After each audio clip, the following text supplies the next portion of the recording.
তাহলে এখানে n সমান সমান 600 থেকে 1000। এটি কিন্তু মাইনাস না, অনেকে বন্ড মাইনাস এগুলিতে উল্টো পাল্টা করে ফেলে। এটি হলো 600 থেকে 600 টু 1000, সেই জন্য এই ড্যাশটি দেওয়া হয়েছে।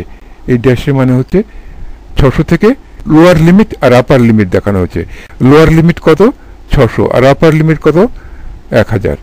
তার মানে পলিথিনে যেই কার্বনের এই মনোমার 1000 পর্যন্ত হয়ে থাকে। উৎপন্ন পলিথিন একটি সাদা, অস্বচ্ছ ও শক্ত প্লাস্টিক পদার্থ। এখানে কি চেয়েছে আমরা দেখি প্রশ্নটি, বিশ্লেষণ করো। খাদ্যদ্রব্য সংরক্ষণে ব্যবহার করা হয়, প্লাস্টিক তৈরিতে এবং সি যৌগটি খাদ্যদ্রব্য সংরক্ষণে ব্যবহার করা হয়। বিশ্লেষণ করো মানে এ সম্বন্ধে আমাদের কিছু কথাবার্তা লিখতে হবে, তাহলে আমরা নম্বর পাবো, নইলে আমরা নম্বর পাবো না। উৎপন্ন পলিথিন একটি সাদা, অস্বচ্ছ, দন্তস্বয় বফলা, 6 অস্বচ্ছ ও শক্ত প্লাস্টিক পদার্থ।